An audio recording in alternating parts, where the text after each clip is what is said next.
Hello viewers, this is Akash here. वो कहते हैं ना, facts are many, truth is one.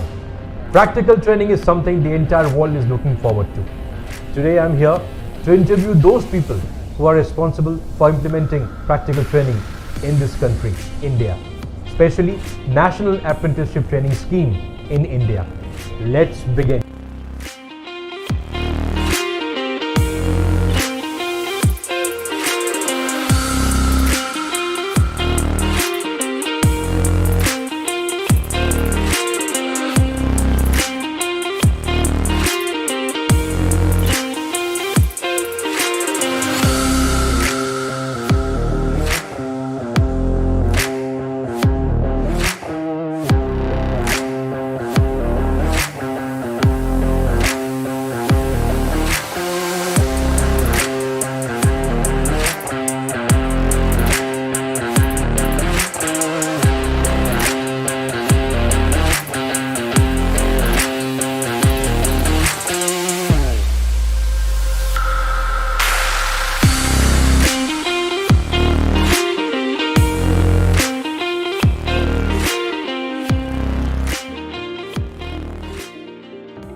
Mr. S.M.E. Ahmed, welcome to my show, sir. Hello. It's really a pleasure to be a part of it. Board of Practical Training. What is the importance of Board of Practical Training? I mean, if you could tell me about the historical background of the same. See, it was somewhere in the late 1970s when the technical education of the country was conceived to be privatized.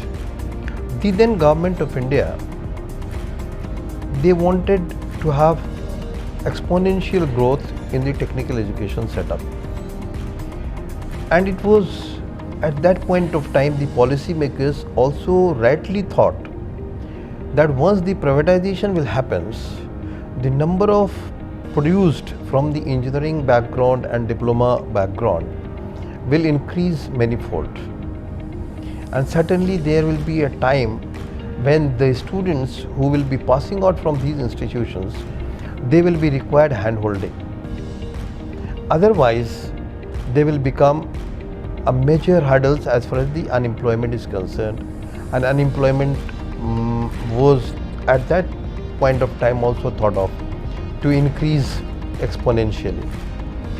So the policy makers, they decided that let these students who are going to come out of these technical institutions, they must have a proper channel to get an employment, and that route or channel they have designed in such a way that those students will be first of all get training placement in the industries, and that training placement will be practically governed under the Apprentices Act, which was promulgated in the year 1961 in Parliament. The same act was expanded to cover the engineering graduates and diploma holders also. So once that amendment was made in 1973, all these students, they started getting an opportunity in the industries for stipendiary practical training, and that was the major boost as far as skill development facility was concerned. Now, once the government has formulated this particular exercise, policies, and the act was promulgated, government wanted to have a uniform mechanism of implementation of these acts throughout the country. And that's how at the country level, the government, they divided the whole technical education, skill development, implementation facility in 4 different regions. One was the eastern region, which constituted of 13 states and UTIs, then northern region, and then western and southern region.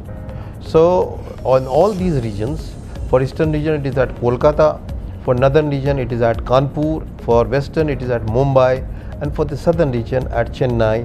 The regional offices were opened by Ministry of Education at that point of time.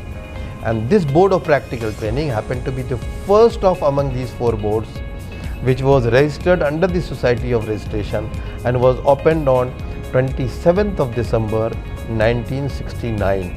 That's how this board has been the oldest among all the 4 offices of Ministry of Education, Government of India, as far as implementation of engineering graduates and diploma holders skill development under the Act has started.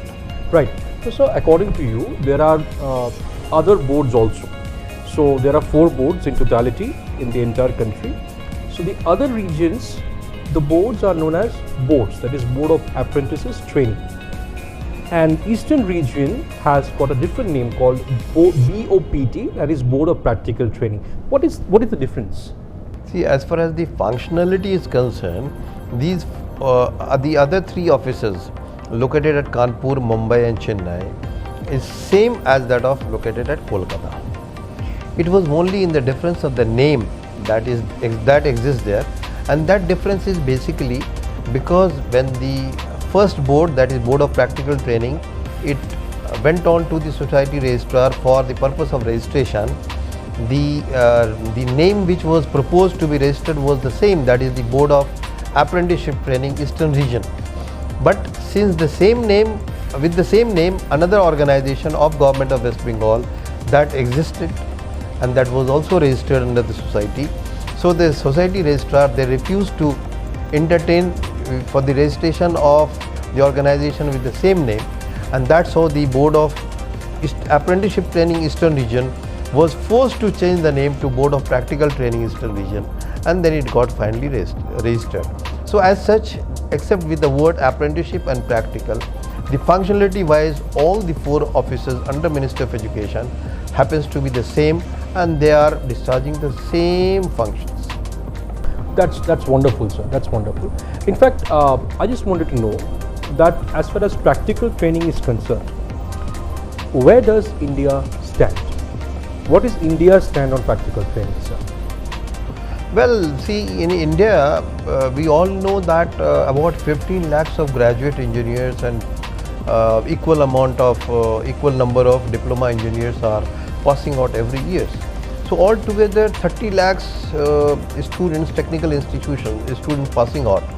Now these students after passing out, they are not having much of exposure as far as their hands-on practical training is concerned during their graduation.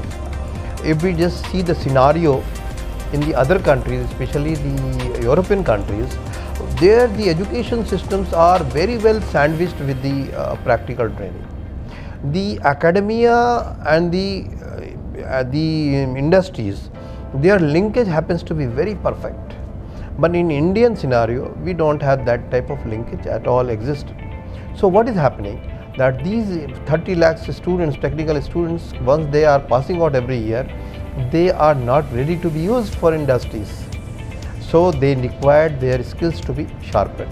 Is it only for engineering, sir, or non-engineering as well? No, it started with the engineering first of all, then subsequent amendment in the Act that was made in order to ensure that the students, graduates other than engineering, they should also get this privilege, and they can also be provided this opportunity.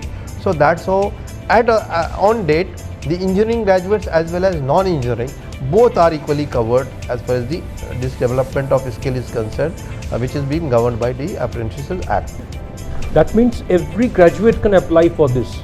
Yes, absolutely. All graduates are eligible to enroll and get this facility of apprenticeship training, which is one of the key step forward for employment. So what I was talking, in fact, that the scenario in the European countries happens to be far more better as compared to the Indian.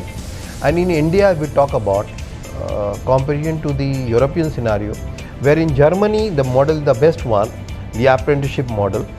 The Germany has about 25% of their workforce constituted of apprentices only.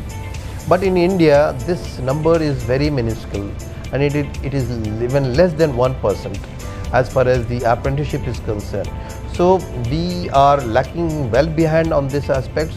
But yes, with the recent initiative of Government of India, we have tried to accelerate ourselves, and we have reached to a location where we foresee may not be in 10 years, but down the line 20-25 years, we will also be at a place where right now Germany is today, and our percentage will be also about 20-25% of apprentices will be hired by the industries out of their total manpower strength.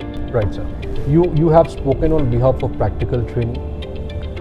Practical training is a very wide area, sir. There are students who are extremely into academics. I agree. There are students who are crazy about competitive examinations.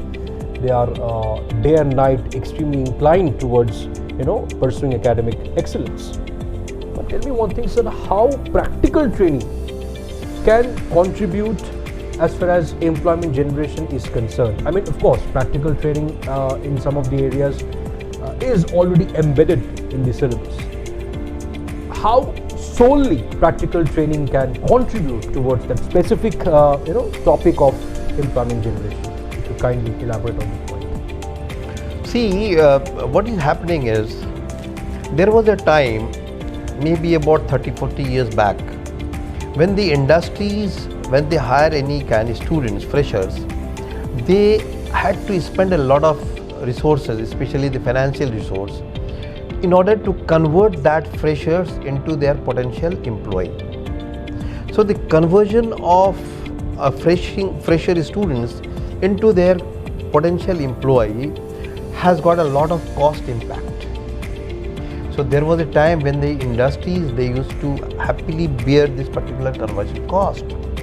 But in today's business scenario, it not only cost, the time is also important. The industry, they don't have the time much to, in spite of having spending on that conversion, but who will fetch that time conversion is one of the more important matter in today's time for the business. So you're talking about getting industry ready. Yes. So this converting a fresher into the industry's potential employee that is ready to use, that conversion time, the industries, most of the cases, they want to save it. So when they save it, what they do, what they require is, they have to first of all create a pool of skilled manpower in different fields. And when the pool of skilled manpower exists in any ecosystem, hiring becomes easy. Ready to hire people are there. So the hiring and then giving them the employment immediately, so that the hired employee can also immediately start working and giving the input to the organization. That cycle completes. But what is happening is that this particular pool of skilled manpower, it cannot be hired or it cannot be procured from anywhere. It has to be created. So who will create it? The same industry has to create it. So the producer and the consumer in this ecosystem happens to be the same. So for having an effective producing system of skilled manpower, this apprenticeship training is the instrumental one. And this particular act at least forces many of the industries who are not willingly accepting this particular methodology, they have to adopt it and try to create pool of manpower, not only for themselves but many other industries similar to them. So there exists a pool of skilled manpower ready to use, available in the market. The industries will be the most beneficiaries in this particular case, and that's how the government is also highly supporting this particular ecosystem to be generated and created. The industry has to understand the very essence of this particular strategy, which is very much beneficial for them only, and that's how the entire system, especially the development of industrialization, will also happen in the country like ours, which is a developing country basically. So you're saying that with more exposure to practical training, the students can avoid the possibility of hire and fire, or the industries also can think about it. Like there has to be some easy access if you have practical training ahead. Absolutely. See, the absence of practical training during the course curriculum or during the course of study, it creates first of all a lot of time to make it ready, make the workforce ready. Secondly, in the first instant itself, the students, they are getting hesitancy from the industries to accept it, because most of the company, they want at least 80-90% molded people, only 10-20% they want to mold it and immediately send it for use. But who requires molding, to what extent, that is in today's time the HR people, their job is to see whether somebody requires 90% molding and somebody requires 20% molding. The candidates who require minimum molding percentage, they are the best suited. But if we talk about 100% already molded people available, in fact in today's market it doesn't exist at all. And this practical training through Apprentices Act, it helps the students in this converting from a raw to 70, 80, even 90% molded students. And once that molded product is available in the market, the industry is very happy to use them. India needs a massive skilled workforce that is industry ready to move towards its goal of becoming the skill capital of the world. And I believe this has always been our agenda over the last 6 years. The quote, give fish to a man, you can feed him for a day. Teach him how to fish, you feed him for lifetime, stands so true when it comes to the apprentice program. The NATS program came as a fresh breather amidst the more broader and scattered schemes in India. Low regards for apprenticeship in India is unfortunate, but it's because of the persistent colonial legacy. I feel that we should look into this act in a very different way. When we look into a right effective implementation, it's just been 5 years, though the act is implemented in 1961, but was largely ignored. Therefore, the approach must be to incentivize the larger targets, the industries, the students. To glorify the scheme, the approach of the government has to be very strategic in nature, to weather out the social enigma first. As a TPA partner, we tend to promote this scheme, NATS, with a large amount of respect and enforcement to create awareness among the entrepreneurs and the student fraternity through small group events and campus interaction. The MSc remains still our primary focus, and with approx 37 million non-tech and tech graduates passing out each year, and with a refund of 54,000 per trainee per year, this scheme is a must take in the industry. It's really wonderful to know, sir, that now NATS is available for both engineering as well as non-engineering students.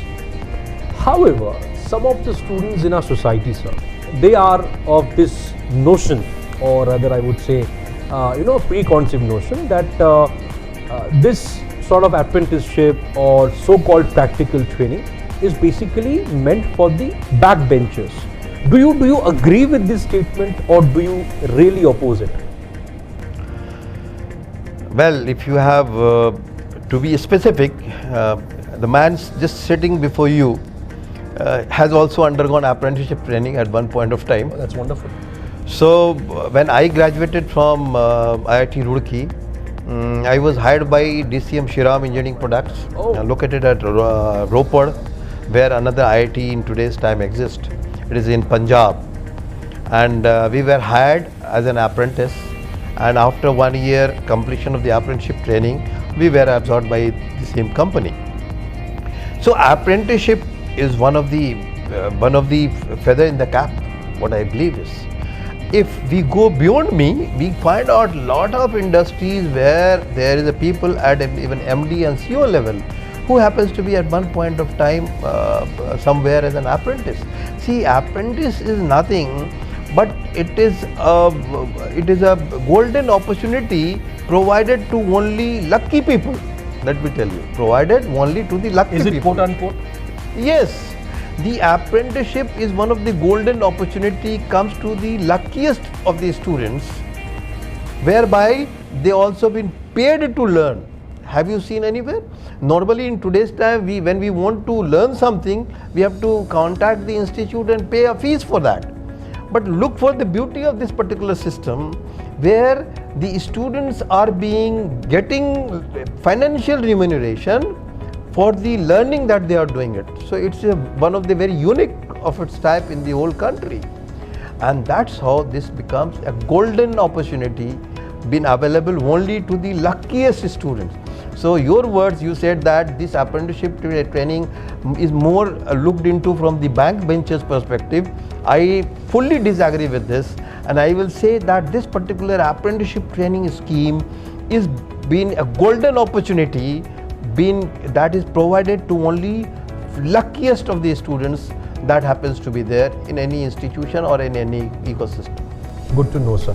In fact, I remember, sir, some days back I was watching a show. You must have heard of a very famous Bollywood actor, Mr. Vivek Oberoi. I just want to bring this to light for everyone out there that he stated that he was an apprentice himself, and apprenticeship changed his life. I repeat, apprenticeship changed his life. And there are many successful people, including big businessmen, big shots. They are from apprenticeship background, including you, sir. Then I did it the right way. Apprentice किया, जाके किसी के under सीखा, पूरा system समझ में आया, और फिर मैं कहा कि इसको मैं रिकवर करूंगा. By the time I was 19 मैंने उसका डबल रिकवरी कर ली. कमोडिटीज में जाके काम किया, बट इस टाइम सोच समझ के पहले जाके अप्रेंटिसशिप की, कोई ईगो नहीं, नौकरी की तरह जाके वहां पे मेहनत की, समझा, सीखा, फिर कमोडिटीज का मार्केट समझ के उसमें कैसे कमाए. उसके बाद 19-20 साल की उम्र में I set up my first technology company, और 19-20 साल की उम्र में मैंने ऑलमोस्ट 12 करोड़ रुपए रेज किए. Having said that, sir, still there are few students, few sections of the society who are not yet aware of this policy, who are not yet aware of this particular content. My question is, what recent initiatives have been initiated by you or by the government? What are the recent objectives that you are trying to focus on to work more on this particular thing so that it becomes more aware among the youngsters? See, the government in the year 2014 has taken a major reform in this particular Apprentices Act. Out of those major reforms, if we talk about, I will just speak to you the two important reforms that is directly linked with the stakeholders. So see, in this particular entire ecosystem, we have the beneficiaries as a students and industries also.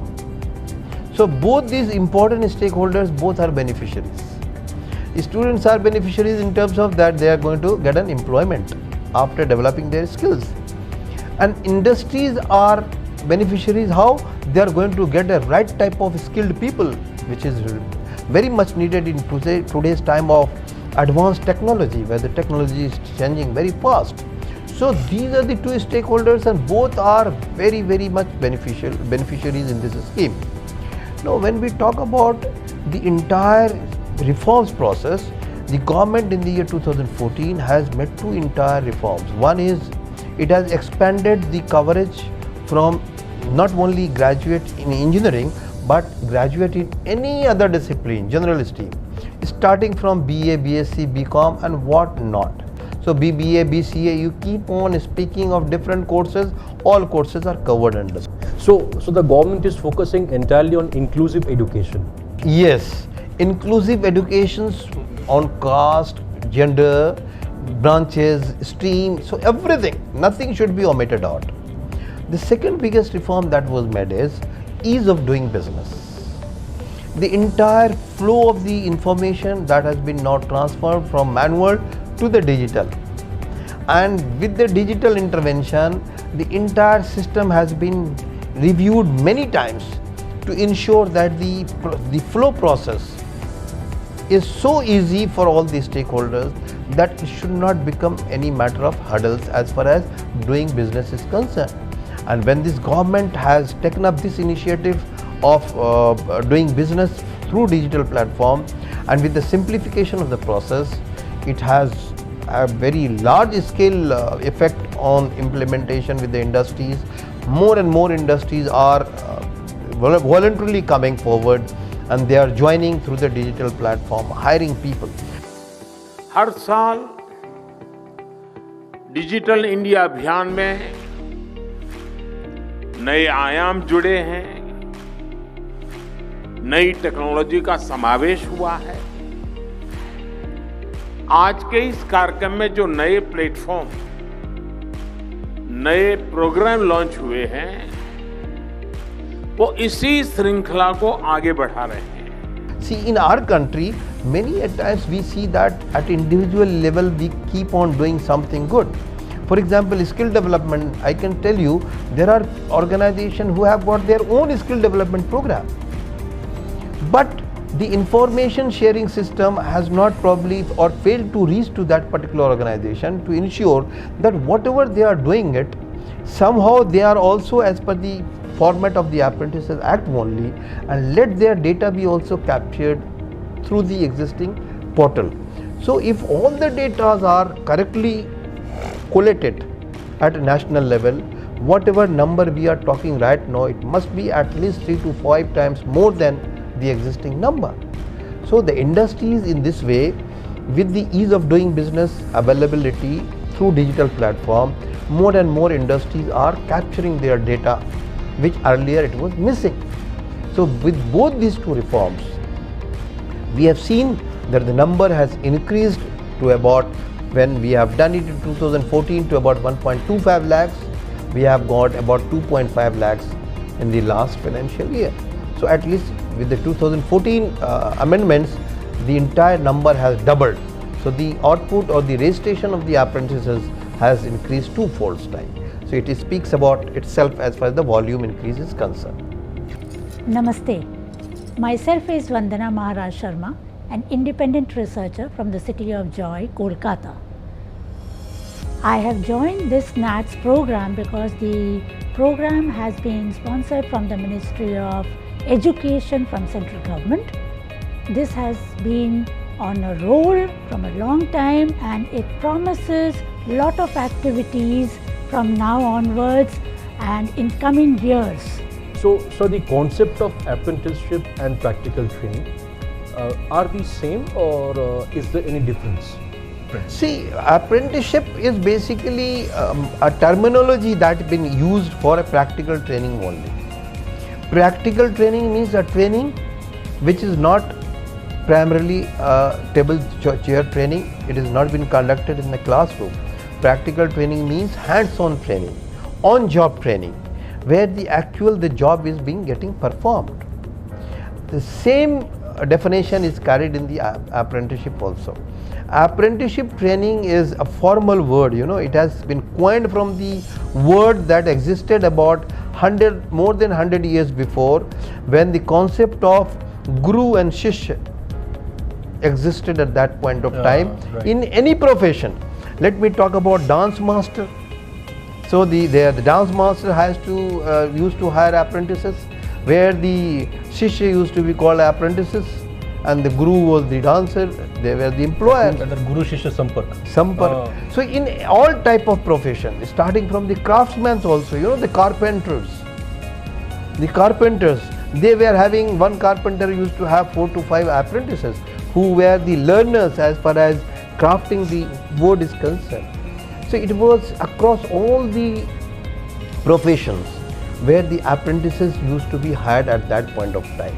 And that's how this word apprenticeship training under the Apprentices Act has been coined, and it has been implemented by Government of India. Now, since you, sir, connected this particular thing with the historical past, these practice of practical training has been executed through ages. Now, it has been seen that the recent government is taking a lot of initiatives and measures to bring this concept of apprenticeship and practical training to limelight. Now, if you compare the recent policies with the former ones, do you find a huge difference, or yes, there is a gap, and this is why the recent initiatives are found out to be more proactive? See, the NATS, if we talk about National Apprenticeship Training Scheme, which has been governed under the Act only, but it has been implemented by Ministry of Education.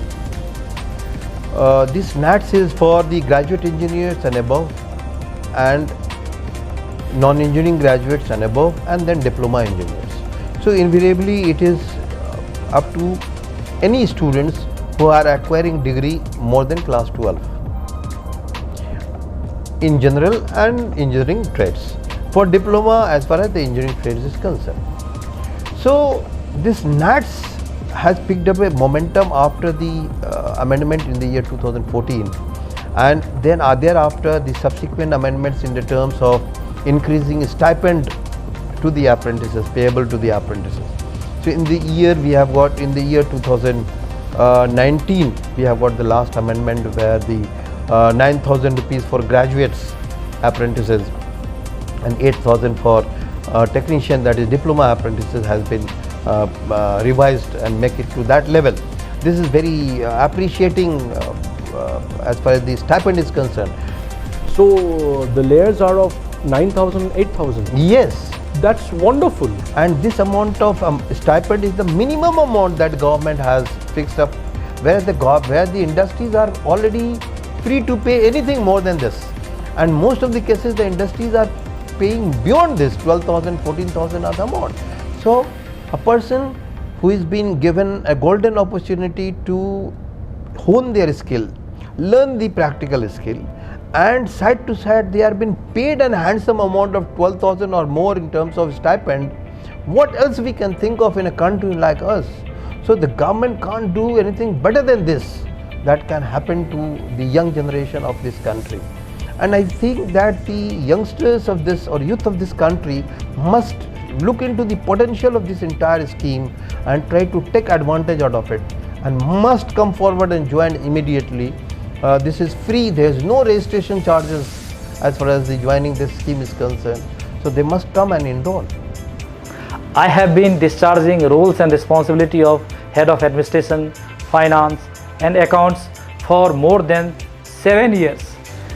Department of Higher Education of Ministry of Education of Government of India has only 2 programs which is of 500 crores and above. One of those programs is Program for Apprenticeship Training. As huge finance is involved, so our responsibility is also huge.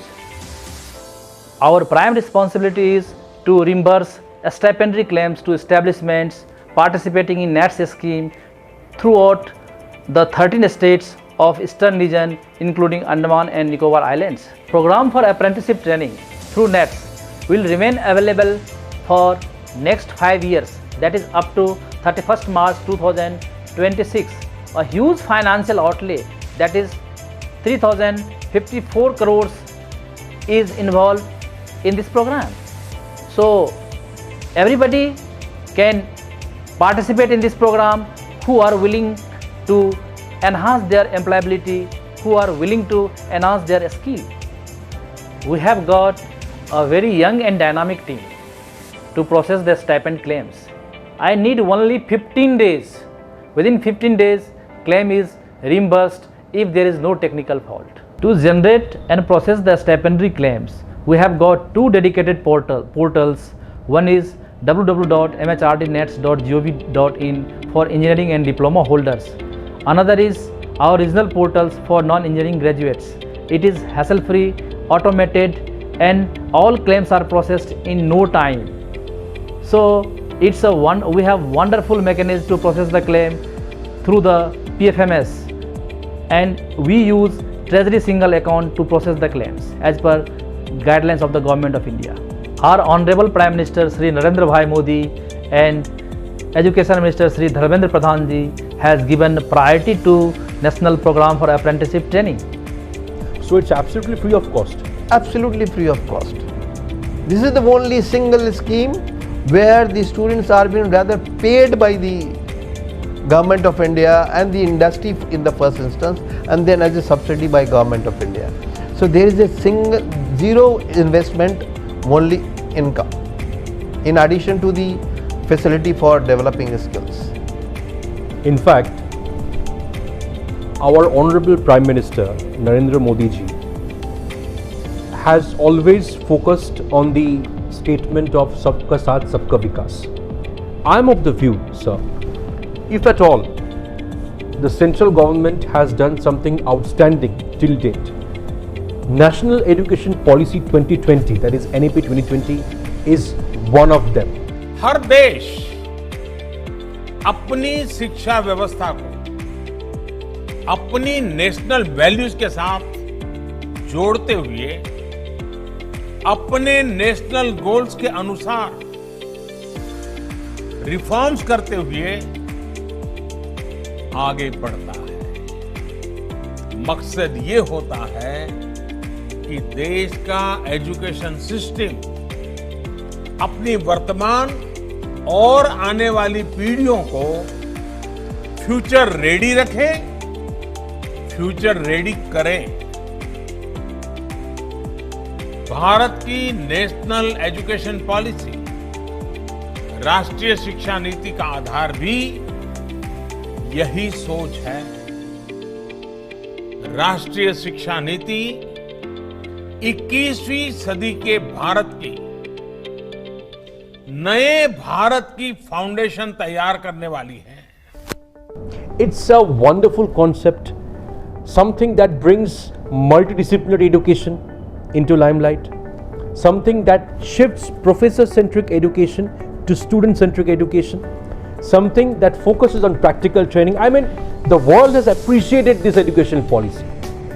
I just want to know from you, sir, on part of practical training, as a part of Board of Practical Training, how do you see practical training contributing to National Education Policy 2020? I mean, what is Board of Practical Training's role in contributing towards NEP 2020?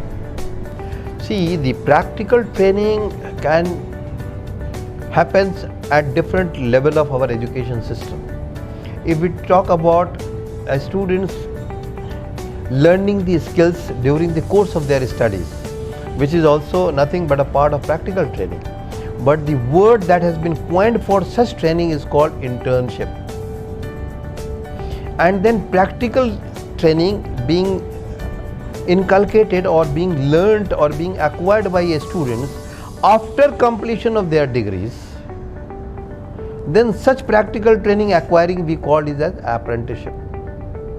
So in our country, through the education policy, we have differentiated the internship and apprenticeship arena. And in the current, according to the current NEP 2020, where the graduation level, the course has been designed, wherein the students will have a flexibility of lateral and vertical movement both, based on the credit system that they are going to earn it. There is a component called practical training in the first year, second year and third year, and those components are nothing but the internship that is going to be termed as. So this internship is nothing but related to practical training. So that's how the NEP is going to play a major role as far as reducing the demand for apprenticeship is concerned, because the students right now who are coming after the graduation and demanding the skill development program through the apprenticeship, they will get an opportunity during their course of study itself under the internship program. So naturally the produced that is going to come in future, they will be having more practical knowledge in their hand as compared to the such students who are coming graduating now. So in future we foresee with the NEP 2020 in place, the more industry ready engineers or graduates rather, they are going to be available in the market, and industries will have very winning time, goody time to pick and choose who are going to be more usable for them immediately. So this NEP 2020 is going to help in the industries in getting a more skilled manpower pool available, and the selection for them becomes more easier. Good to know, sir. In fact, I have researched a bit about it and I have found that the Indian government has really expanded the budget comparatively in some sections they have. However, there are some pockets in the society where students are still not motivated enough to pursue academics. Somehow they are not encouraged enough. So do you think that through practical training, these students can be brought to light and they can be encouraged to pursue higher education, or they can be attached with academic excellence in the near future? See how we foresee the entire system of practical training vis-a-vis the employment. See, if it is very clear, if we just talk about the first of all the employment. In today's time, the employment is the must is talked about topics.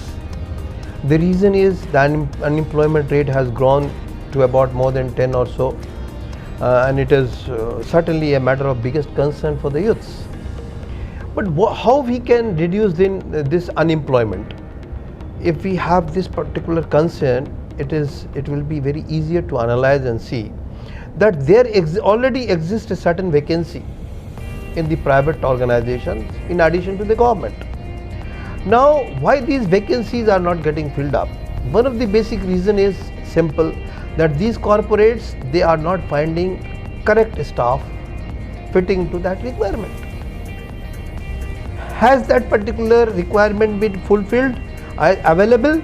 Then naturally no industries will leave any vacancies, because any vacancies in an industry is directly impacting their output.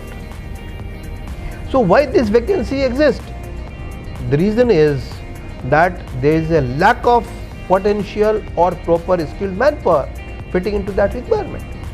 Now that particular vacancies can easily be filled if really we can generate that type of skilled manpower, which again in other way is nothing but to train the people to that extent so that they can show their skills, higher skills, and get those empty spaces filled up. So what is happening is the skilling and reskilling through apprenticeship training is nothing but it is an attempt to fill up those unemployment and those vacancies available in the industries. The second impact of this apprenticeship training as far as the employment generation is concerned, we all know that any industries who even hire the freshers on the very first day, they are not being put into work because they need some courses. Now how much time they need, different student needs, it depends upon the IQ level. But yes, even if the most intelligent out of those students hired, they also required some time to spend under training. So what we foresee is that this skill development and training is a continuous process. In fact, it happens in all organizations.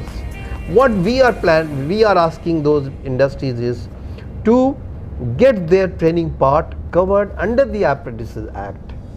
Let their training program is been aligned as per the Apprentices Act, so that the implementation and the compliance of the Act is also been mentioned, is been also ensured, and those students are also get the benefit which is linked with the apprenticeship training scheme, that is provision of a stipend, and then at the end, successful end of the training, a Government of India issued certificate which is very, very valuable and vital, which also gives an equivalency of 1 year job experience. So any training that is been practiced by any organization, if they align their entire training system as under the NATS, the students get 2 times benefits. One is the stipend can also be increased for those apprentices. A training certificate, very valuable and important certificates, is also been provided to the students, which help them in securing a better job.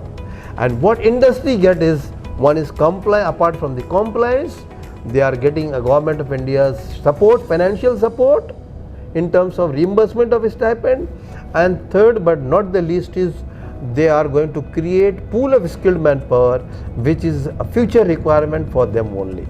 So with this entire system, which has got a direct impact on reducing unemployment, NATS plays a very vital role. National Apprenticeship Training Scheme of Government of India is beneficial for the establishments because the apprenticeship training which they undergo for 1 year, the establishments are able to observe the candidate for whole 1 year before absorbing them on employment. Secondly, Government of India is reimbursing 50% of the stipend amount which is rated by Government of India, that is reimbursed by under the NATS scheme. Thirdly, it is also can be booked under corporate social responsibility. These are the major benefits of this apprenticeship act. For enrollment, the establishment needs to submit few documents and which is available on the portal itself, help manual. They can just see what are the documents required. Very minimal document is required, and it is very simple. It is a matter of 10 minutes to enroll in NATS portal as an establishment. Minimum prescribed rate of stipend by Government of India is rupees 9,000 per month for degree engineers and the general graduates, and 8,000 per month for the diploma engineers. As per the provisions of the Act, if any establishment does not comply, if they refuse to engage apprentices, they may be taken under the penal action, and section 30 says that if they are not complying with the Act, and it is a statutory obligation on the part of every employer to engage the apprentices who are having manpower more than 30. So if somebody is having manpower more than 30 and able to give apprenticeship training, they should comply with it. Thank you. In fact, Zach, to add to it, India had a very colonial type of educational system in the past, somewhat rigid, I would say. And post NAP 2020, things are moving towards flexibility, more of student-centric, as I said earlier. And this concept of multidisciplinarity is also being focused on. Where do you think that practical training, the Board of Practical Training, can contribute towards this? Can we expect the same with respect to practical training? Okay, see, we say that rigid education system and more flexible education system, it is primarily a comparative term. See, when we talk, NEP 2020 has brought into more flexibility in the education system. It is nothing but a comparison as compared to what we had before 2020. See, the entire mechanism of students' educational system getting degree graduation at different level, it is based on the credit point. Now, credit point based system has got a beauty in the sense that the students will have a leverage to take a leave from the education for maybe a year, 2 or 3. But once they are going to come back, they will come with the same credit points in their pocket. Wonderful. So this gives a time flexibility. If we talk about the vertical and lateral entry flexibility, what is that? Vertical mobility, flexibility, that a students having already earned, let us say, 40 credit points. So the next point of earning may be another 30, so it will go to 70 credit points. Now these 30 credit points can be earned from different courses. There is no only one course is available. For example, earlier students who has acquired BOPT, Bachelor in Vocational Education, they used to only see that the next level of education that they have got an opportunity to earn was MVOC, Master in Vocation. But with the introduction of the current NEP 2020, BVOC students already have earned certain credit points. With the earning of another 20 credit points, they can acquire BTech degree. Wonderful. That's excellent. So that's how the higher mobility, vertical mobility, flexibility exists. When we talk about the lateral entry flexibility, similarly, as students who have acquired a diploma, with 1 year of courses, another courses, they will get a certificate of advanced diploma based on the credit point facility. Another 1 year spending time and earning 20 credit points more, they will get a bachelor degree in the technical education, and with the another 20 points they will get a BTech degree. So the students who are entering into these diploma courses, they will have the first go into the second year of BTech courses, and even if they leave after 2-year completion of the BTech courses, still they have got an advanced diploma certificate in their hand, which is not available in the current system. In the current system, if you leave your BTech degree in second year, practically you have wasted your 2 years. But in the existing NEP 2020, we are going to have a full accounting of all the time that a student spend in their education system. So it's entire flexibility, vertical mobility flexibility, lateral entry flexibility, in addition to the time flexibility. Whenever anybody wants to take a leave, go to the industries, work for some more time and then come back with the same credit points, you can again start improving your qualification with the same credit points from where you have left it. That's the beauty of NEP 2020, and I think it is going to be a huge success in days going to come. Correctly. On the other side, sir, if we see that NEP 2020 has really tried to eradicate the division of science, arts and commerce. In foreign countries, sir, we all know that a history graduate can become a scientist in the future, whereas a scientist can become a philosopher. So, some way or the other, there is a concept of flexibility that needs to be brought, that needs to be introduced, which India is looking forward to. Now, in practical training, do you have the same concept, or do you still believe in that stereotyped concept of dividing or that division of science, arts or commerce? No, it's a cross, in fact, cross functionality, you know. Simple graduates, if they want to acquire a training in software development, they can easily do it. Excellent. If a BTech students, they want to develop skill in, let us say, concept writing, which is a humanities based skill basically. True. But they are free to do that. So that's how the leverage, you know, the flexible approach is one of the unique proposition of this entire system. So, according to you, sir, even a graduate in history can work in mechanical engineering based factory if he is undergoing apprenticeship. Yes, absolutely. Oh, that's wonderful, wonderful. So, what are your future plans? How do you wish to improvise this concept in a wider manner? Having put into place all these flexibility in the system, ecosystem, with a lot of recent modification, amendment in the Act, we have now to get our actions on the ground proper.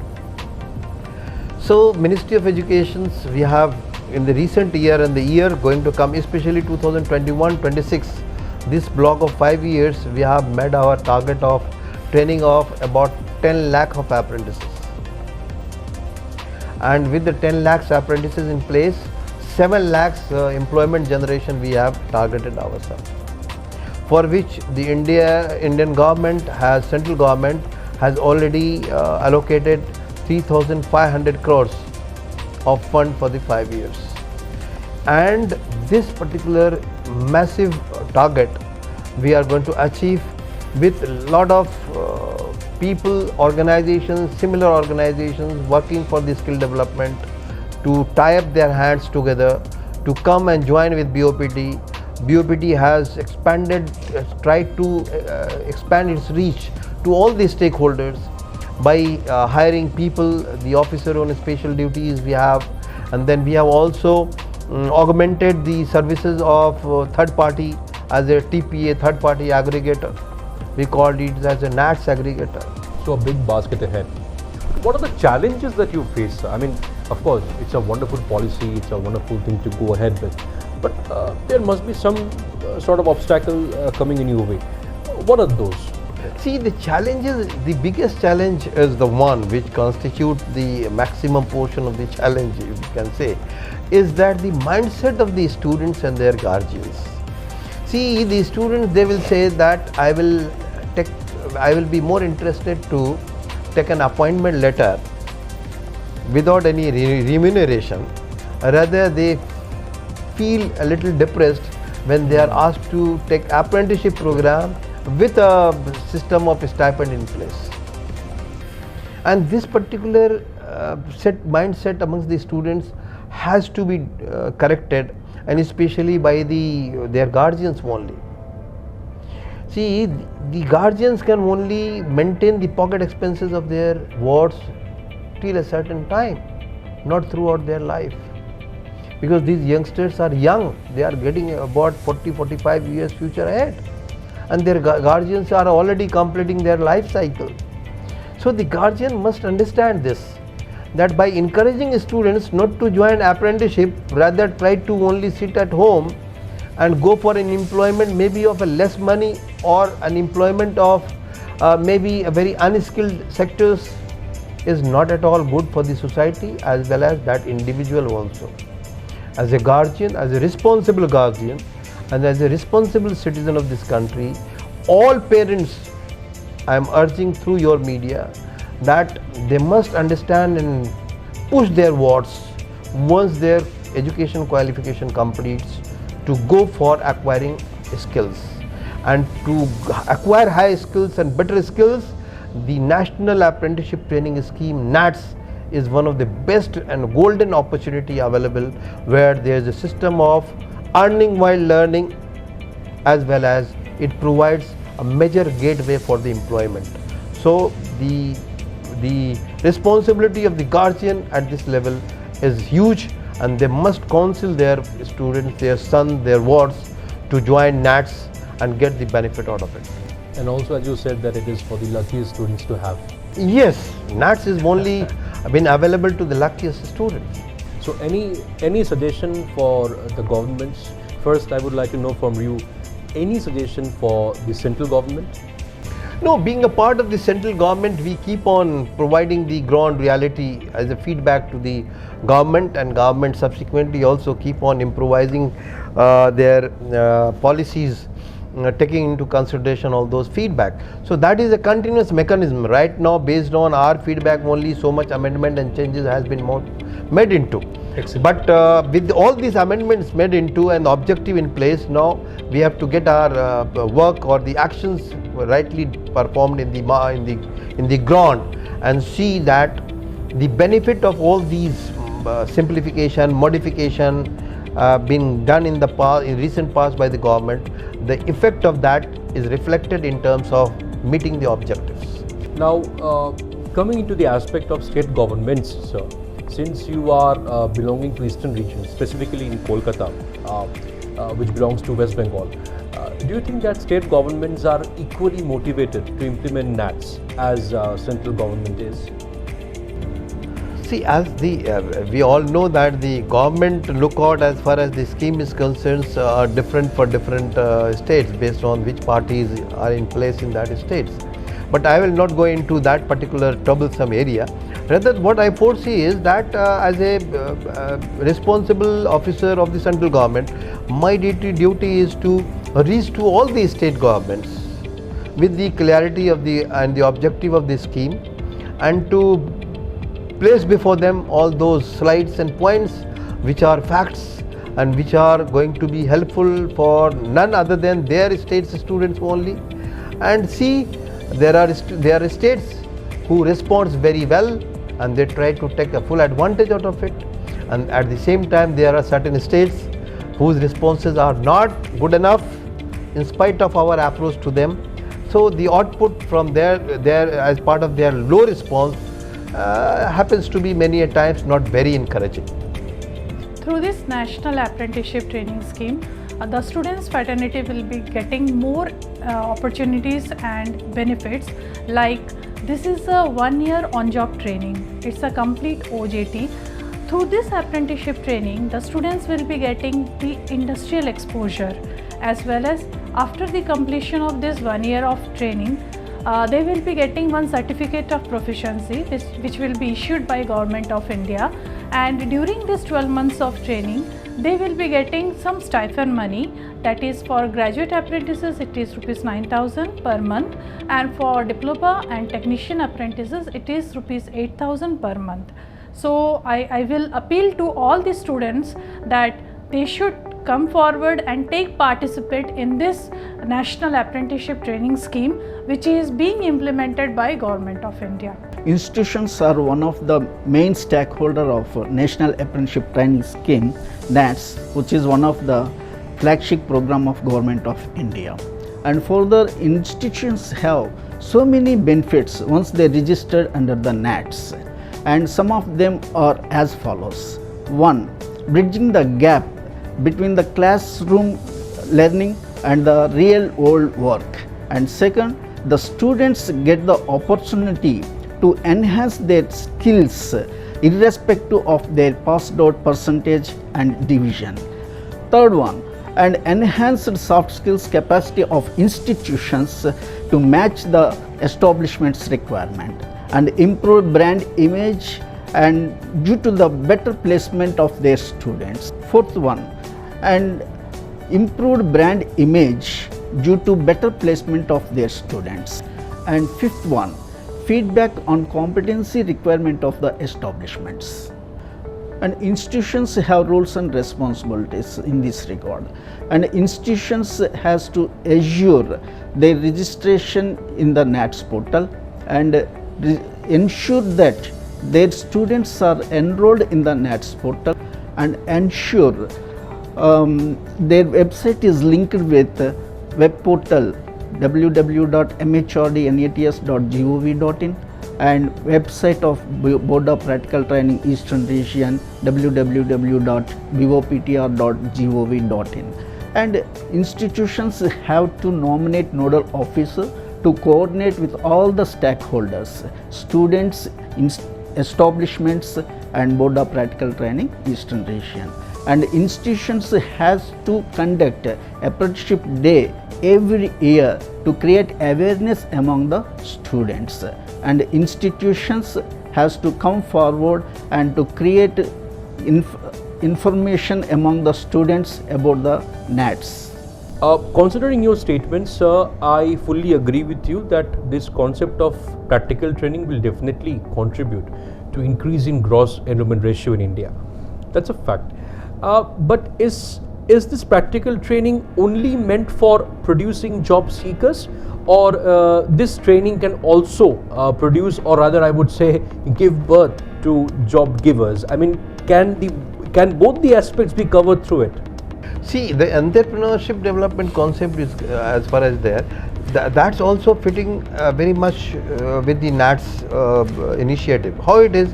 See, any entrepreneurship, if we look at it, there is a requirement of having some basic and fundamental knowledge of different aspects of any business.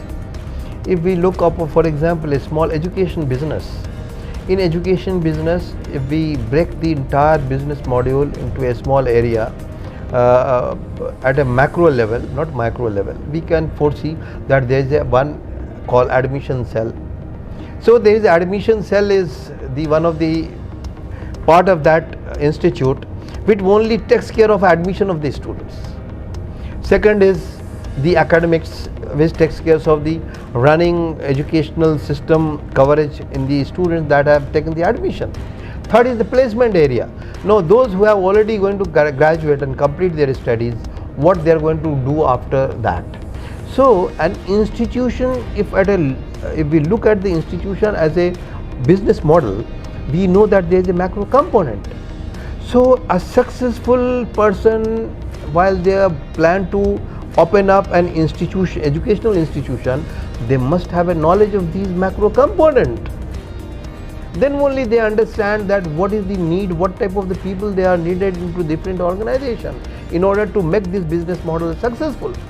So now, how a single person is going to have a knowledge, basic knowledge of these macro components, unless and until somebody is not been trained into that as an apprentice. And that's how out of these apprentices only, there are certain, again let me tell you, the more luckier one who gets their IQ open, their minds are open when they are undergoing apprenticeship training, and they foresee that what is this particular organization, a steel manufacturing company, is getting load of trucks every day full of scrap as a scrap material. And if he or she happens to know that how this scrap is being collected from the market, what is the cost of transportation that takes place to reach to that industries, and at what cost the industry is buying it. During course of training only they happens to come to all these statistics figures. And if somebody is very intelligent enough, they can immediately open their one of the supplier of the raw materials to the industries, and that is a new business proposition. So it's nothing but an entrepreneurship. So it's on the shop floor learning and training only new breed of entrepreneurships are being generated. So entrepreneurship does not require any very different environment altogether. Rather, it is very well embedded into the NAT system, where the students who are really having that mind set up, they can certainly grow to become a good, like the Indian entrepreneur. We have Kumar Mangalam Birla, then we have got Mr. Ambani. As good as Tatas and Birlas. Yes, and there are people who are mostly been involved with the process and the macro level of things. They certainly becomes a good manager out of these apprentices. And only those who don't foresee that the apprenticeship training is really a best opportunity for improving their skills to become employment, it is they who are the worst sufferer, who try to avoid the training duration, rather sit at home, and they normally don't get any benefit out of it. But yes, there are very small size of that particular type, but yes, it is gnats which germinates all. A big tree, a small plant, as well as a very teeny type of bushes. It all depends upon how the students they take advantage out of it. National Apprenticeship Training Scheme under Apprentice Act 1961 is administered by Ministry of Education, Government of India through Board of Practical Training, Eastern Region, Kolkata, in the eastern region of the country. The NATS portal is a unique portal or a unified portal, and which caters the needs of all stakeholders such as students, establishments and institutes. The NATS portal is basically an e-governance portal which aims to convert the entire operations under the NATS into a paperless office. The NATS portal is available at www.mhrdnats.gov.in. The NATS portal is having the modules student enrollment, where students can log in and enroll themselves and apply to the establishments, and also they can view the contract if generated and record of progress and also certificate of proficiency. Institution which is another stakeholder, they also can get enrolled and they can see the performance of their own students. And mainly establishments, who are the main stakeholder here, they enroll, and once they enrolled, they can have an access to a huge database available in the NATS portal, and they can shortlist the candidates from this database, and they can send call letters, they can send award letters, everything online, no paperwork is required. So the process is very swift. Once the candidate has been selected under the Apprentice Act, a contract is to be created by establishment, and once contract is created, the same contract is to be accepted by the student, and once it is accepted, the officer of the regional board will approve the contract. Once it is approved, the candidate is ready for the remaining process in the NATS portal pertaining to National Apprenticeship Training Scheme.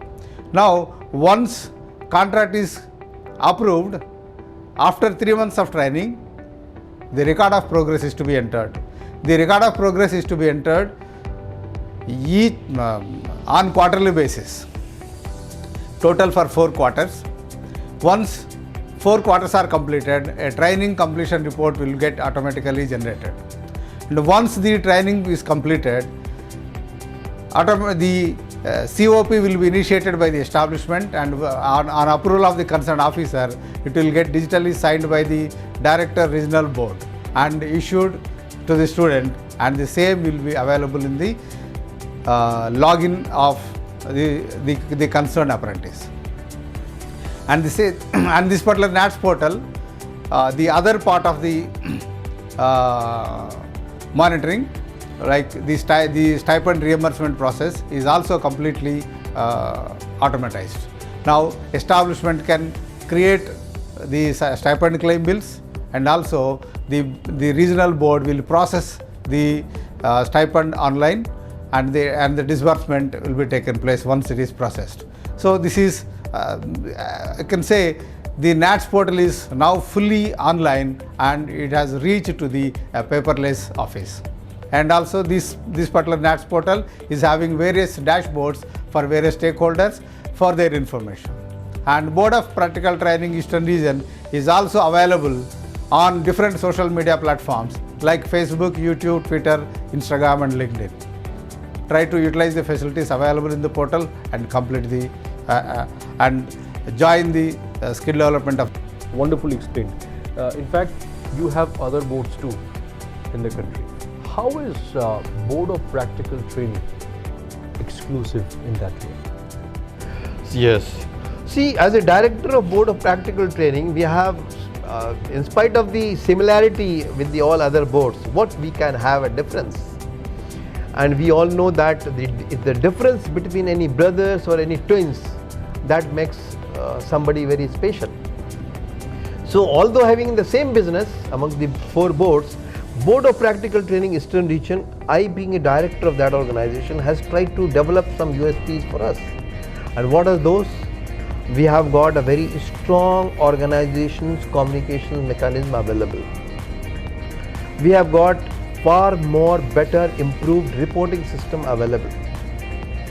As a CEO of this organization, I monitor the amount of delivery of the work that has been done by a clerk sitting in their desk also, through a very effective reporting mechanism. Third is, we as an organization, we have got a very strong implemented citizens charter, which no other boards has done it. We have well-defined citizens charters placed on our website, and the people are happy to get that services well within the time. And the fourth and foremost is that our all officers, they work with a well-defined targeted deadline for each of their activities, and to ensure that none of our activities should be conflicting with the government's good service delivery mechanism. So we ensure that the service delivery of the government or officers should be very strictly complying with the directives of the central government, and we should try to dispose of all our responsibilities and work within the 15 working days time. These are the principles, basic principles of the work we are strongly following. First of all, we are developed that and we follow that. That's how it makes our boards very different than others. And it is not me, in fact, if you go to the market, talk to the stakeholders with whom we closely work with our partners, especially industries partners, they will certainly tell you what exactly Board of Practical Training has as a difference as compared to the other boards. We have been developed this thing with our very strong commitments, and we all are committed to maintain these particular standards in future also, so that our partners, they ensure that Board of Practical Training is one of the strong ally in this endeavor that is standing behind them, side to them in this mission of the Government of India termed as Skill Development Mission. So sir, as per your phrase, it has come out that you believe in teamwork. So I just want to know that you have been associated with this board for a good amount of time. How does it feel? Well, see, I have joined this organization in the year 2001, and with about 22 years of experience in this field. When I took up the responsibility as the CEO of this organization, as a director, it really gives a great amount of satisfaction in the way that during the past years I have not only discharged the duties and responsibilities more diligently as required by our government, but it has also been somewhere very connected with the social responsibility, with the social work also. And during our time, there are so many students who happens to get the employment through my hand. That has provided a great sense of satisfactions that we have acted as a small instrument in getting the demand and supply, means the industries and students who are the needy stakeholders, brought them together and provided a platform to shake their hands. So that's a strong and very great sense of satisfaction that has given to me. Apart from, yes, the work that we have done, it was the best challenging work. The challenges were numerous. It varied from time to time, and not only that, but with the government's new initiative, new target, the challenges many a times has become very stressful also. But yes, altogether I have enjoyed it, and I felt that with this enjoyment also I have been able to serve many people who were needed of my help. That's great. In fact, as far as your background goes, from IIT Roorkee to being an apprentice, from working in top corporate to becoming a director in such a wonderful and big board, what message would you like to convey? What message rather would you like to, stump in for the youngsters in this country? Yes, in short, if you ask me, I can just only say to the youngsters that NATS is one of the biggest platform available for every graduates. It has been one of the fantastic opportunity to learn as well as earn. So let all graduates come forward and take the advantage of this particular scheme of central government. The second is that NATS is nothing but a step forward toward employment. There is no shortcut other than NATS for getting an employment. Therefore, all the employment seekers in particular, as well as the aspiring entrepreneur, the NATS is one of the beautiful platform available, one of the challenging system available in this country, where the students, they come across different challenges every day while they are being placed for hands-on training on the shop floor or the work area. So this NATS and NATS for all graduates.